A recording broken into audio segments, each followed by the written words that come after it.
Anthropic, the company behind Claude, just released some of the most comprehensive research on AI in the workplace that I've ever seen. They developed a tool that uses AI to conduct actual research interviews at scale, and they interviewed 1,250 professionals across multiple industries about their real experiences with AI. And what emerged from these conversations challenges pretty much every assumption we've made about how AI is actually being adopted in professional environments right now. The reality is significantly more nuanced. Before we get into the findings, I'm a consultant specializing in AI and digital transformation. If your organization is navigating AI implementation, the email's in the description. Now, let's examine what this research actually revealed. On December 4th, Anthropic launched something called Anthropic Interviewer, a research tool powered by Claude that conducts adaptive, in-depth interviews. These are genuine conversations, typically 10 to 15 minutes long, that adjust based on participant responses. Now, there's an interesting paradox here. You're using AI to research how people feel about AI, which initially sounds circular, perhaps even problematic, but the methodology is actually quite sophisticated. They interviewed 1,000 professionals from general workforce, 125 creative professionals, and another 125 scientists. Real conversations exploring how people integrate AI into their work, how it affects them emotionally, and what concerns they carry about the future. 3 major patterns emerged from this research, and each one reveals something important about the current state of workplace AI adoption. Finding 1.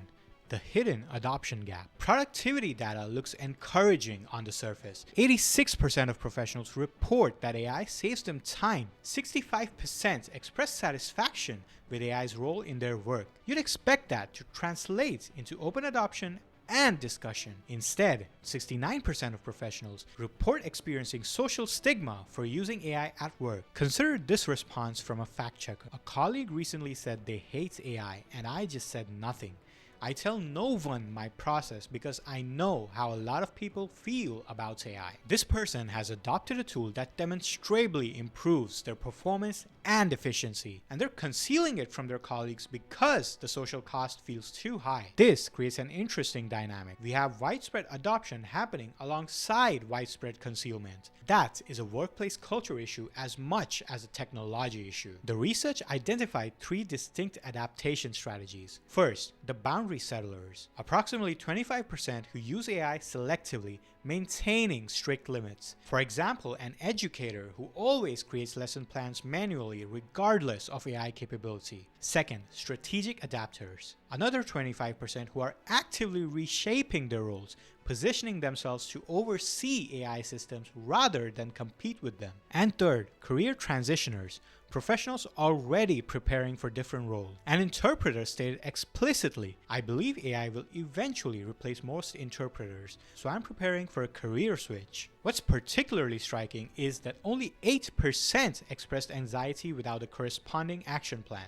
The vast majority are adapting strategically and deliberately. That suggests more resilience than the typical displacement narrative acknowledges. Finding 2. The creative professional paradox. Data from creative professionals presents a particularly complex picture. 97% reported time savings from AI. 68% reported improved work quality. The productivity metrics are substantial. One content writer increased output from 2,000 to over 5,000 words daily. A photographer reduced turnaround time from 12 weeks to 3 weeks. These are transformative efficiency gains. However, 70% report managing significant peer judgment within creative communities. A map artist explained, "I want my brand kept separate from AI and the stigma around it." This goes beyond simple resistance. There are legitimate economic anxieties at play. A voice actor reported, "Certain sectors of voice acting have essentially died due to the rise of AI." That's present tense disruption. This is happening now. Here's where it gets particularly interesting. Every creative professional interviewed, all 125, stated they wanted to maintain control over their creative output. That was universal. But when conversations went deeper, an artist acknowledged, "The AI is driving a good bit of concepts. I simply try to guide it, 60% AI, 40% my ideas. There's a gap between stated intention and actual practice, and that gap creates psychological tension for these professionals. They're navigating not just technological challenge, but an identity shift in how they understand their own creative agency. Finding 3. The scientific trust barrier. The scientific community represents an almost inverse challenge. 91% of scientists want an increased AI assistance in their research. The desire for AI partnership is nearly unanimous, but 79% cite trust and reliability concerns as their primary barrier to adoption. An information security researcher articulated the core issue. When I have to double check every single detail the AI gives me, that defeats the purpose of having the agent do the work. So, we're seeing selective adoption patterns. Scientists are using AI for literature reviews, debugging code, and manuscript preparation, the administrative and peripheral tasks. But for core research functions like hypothesis generation, experimental design, and fundamental scientific work, they maintain considerable distance. And yet, they aspire to something different. One scientist said, "I would love an AI that could feel like a valuable research partner that could bring something new to the table." There's a vision of AI as an intellectual collaborator. The technology, at least in their assessment, hasn't reached that level of reliability yet.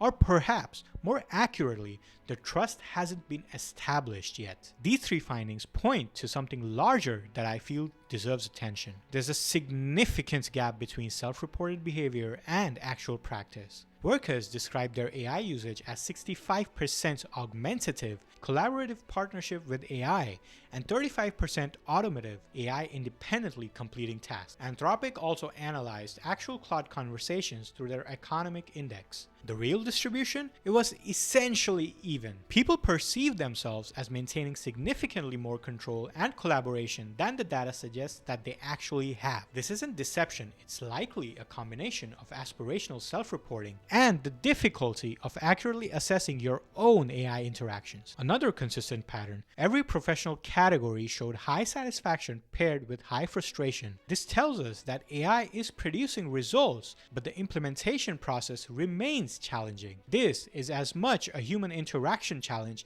as it is a technological one. Here's the insight that I find most significant. 48% of professionals envision their future role as managing AI systems rather than performing direct technical work. A pastor articulated this well. "If I use AI and develop my skills with it, it saves me significant time on administrative tasks, which allows me to focus on being with people." That reframes the central question. Rather than will AI take my job, the more relevant question becomes, which aspects of my professional role do I want to preserve and which I am willing to delegate? That's a deeply individual question with different answers across professions and personalities. So, why does this research matter beyond the specific findings? First, this represents a new methodology for understanding AI's societal impact. Using AI to conduct research at scale creates feedback loops between user experience and system development that previously weren't possible. Second, we're seeing real-time adaptation patterns across multiple industries. The concealer adoption, the creative identity crisis, the scientific trust gap. These are actual dynamics playing out in professional environments right now. And third, this research ultimately isn't about technology replacing human capabilities. It's about humans defining which capabilities we consider essential to preserve. The graphic designers concealing their AI usage are teaching us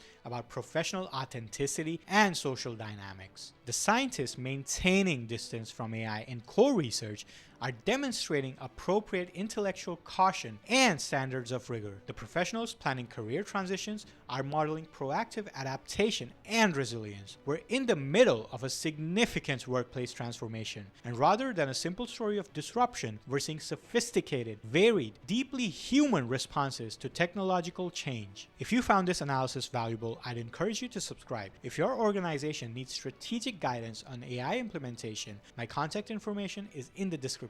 I'm also genuinely interested in your perspective. How is AI affecting your professional work? What challenges are you navigating? The comments are open. Thank you for watching, and I'll see you in the next one.